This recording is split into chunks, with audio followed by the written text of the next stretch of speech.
Friends সবাইকে বলি good morning. এখন দেখো সময় সকাল, এখন বাজে 7:30। এখনও পর্যন্ত আমার কোনো কাজ হয়নি। বাসি কাজ বলতে মানে এই যে ছেলে জামা কাপড় ধোয়া থেকে বাসন মাজা থেকে ঘর মোছা কিছুই হয়নি, শুধু ঘরটাই ঝাড় দিয়েছি কোনোরকমভাবে।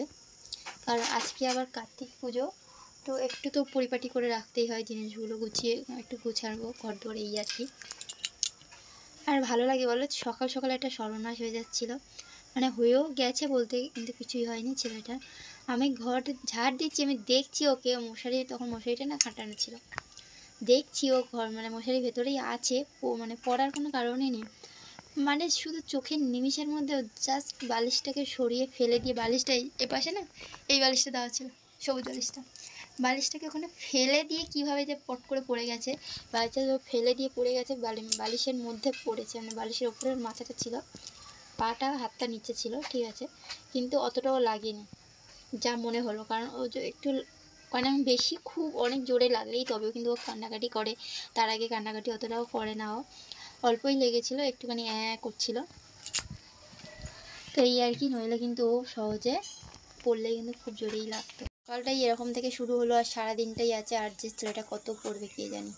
তাই ভাবছি ওকে যে ওই হাঁটার গাড়িগুলো আছে ওই একটা কিনে দেবো, দিলে ওর মধ্যে বসিয়ে রাখলে, দড়িতেই বেঁধে রাখলে আর পড়ার অতটাও ভয় নেই, ওর মধ্যে চড়তে পারবে।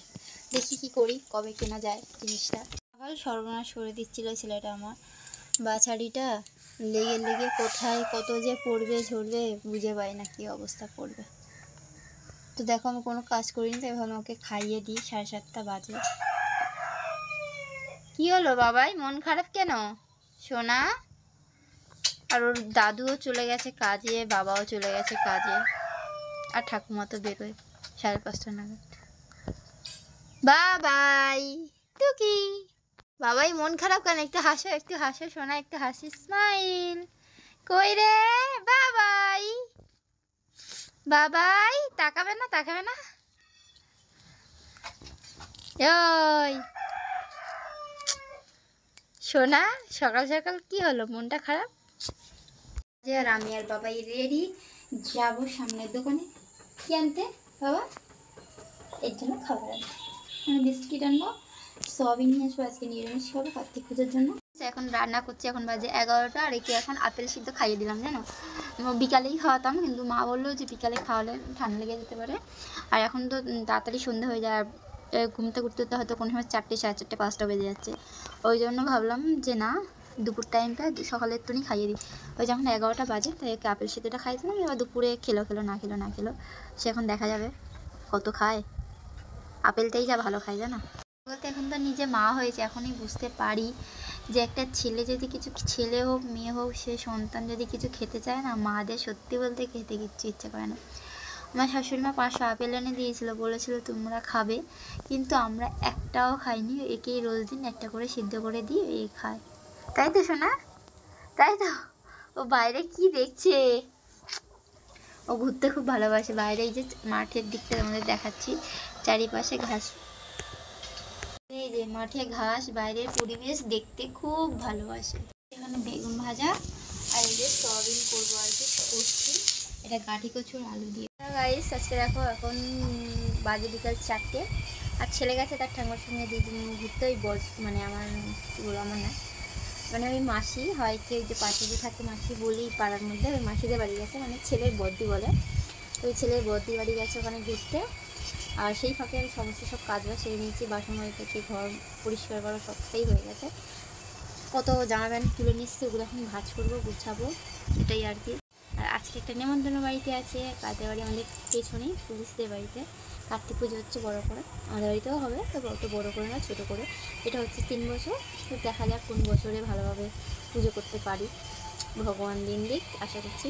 আমার খুব ইচ্ছা যে আমাদের তো সেই ঠাকুর ঘর নেই, তাই খুব ইচ্ছা আছে যে একটা ঠাকুর ঘর হোক আমাদের, হলে সেখানে কার্তিকটা নিয়ে যাব, ওইখানে সব ঠাকুরই নিয়ে যাব, তো সেইখানেই ভালো করে আর কি কার্তিক পুজোটা দেওয়ার খুবই ইচ্ছা আছে।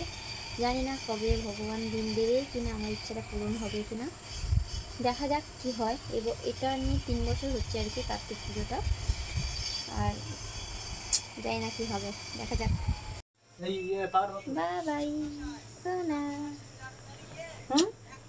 বাবা ঘুরে এসছে রে, সোনা আমার ঘুরে। কি খাবে সোনা?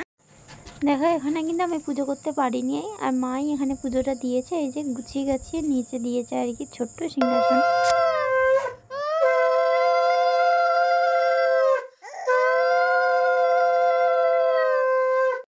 তারপরে এখানে আমাদের তো পুজো হয়ে গেছিলো, তাই আমি ছেলে মা প্রথমেই চলে এসেছি এই যে এখানে, মানে পাশে জেঠিমাদের বাড়ি পুজো হচ্ছিল। চলে এসেছি, খাওয়া দাওয়া হয়ে গেছে।